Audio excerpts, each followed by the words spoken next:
So Neil, a big 3 points today against a tough Braintree side. Sum up your thoughts on that game. Yeah, obviously tough. I knew it would be when you're down there. Every game's tough. Braintree are really good at what they do, and they've been in great form. Loads of pace on the flanks. Obviously, Big John's a handful down the middle.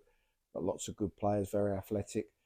And I felt like if we'd have played a game that suited them and been open and let counter attacks happen, we could have got caused problems. We'd have played it in their hands. So we tried to play a different game. We played with three up.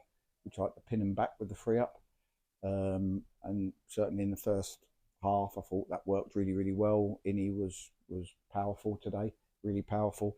And Sam and Josh worked off him really well.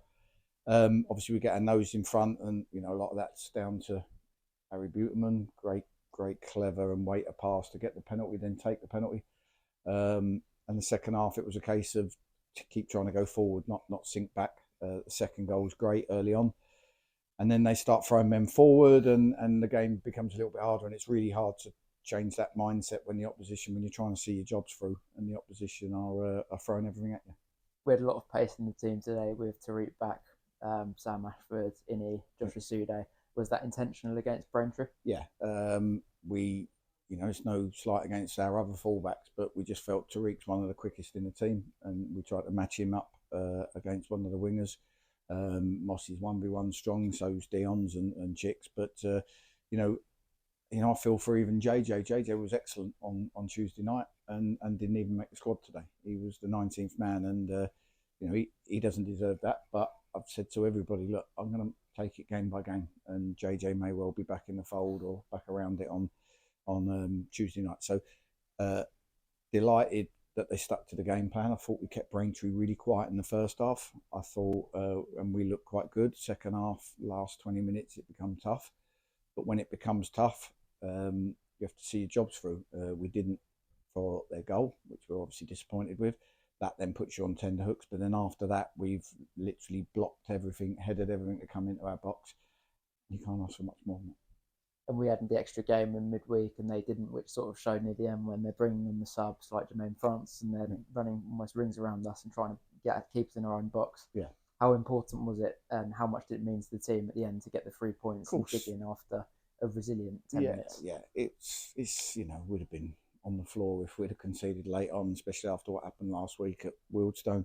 And we just had to. It was getting harder. They had nothing to lose.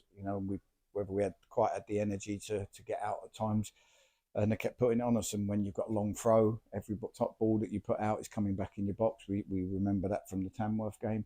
And you have to, they keep saying, well, you want to head another one? Do you want to head another one? And then it drops and you have to get blocking. And by that point, I don't think they had any defenders. Everybody was in or around the box. The goalie was up on the halfway line. It's not easy. And all you can ask of your players then is to put their bodies on the line. And they did. And 3 additions were made to the squad in the last 7 days. Sam, Josh, and then Charlie, who wasn't in the squad today. Sam and Josh, in particular, in the first half, caused their markers real problems. Is this something you're looking to build on, especially considering this was Sam's second game now? He's sort of getting into it. Yeah, hopefully he felt a little bit. Hopefully he hasn't got an injury or anything, and it's just a little bit of tightness. But we knew we needed some more attacking threats. Aidan O'Brien, hopefully he's going to be back training first full week next week, and that's great news for us because we've missed him. So yeah, they give us options, and every game's different. Today, Braintree, with what their strengths were, we felt we had to play this system, this shape, these players in these positions, and it worked. Tuesday night, Rochdale, totally different shape, totally different team, totally different style.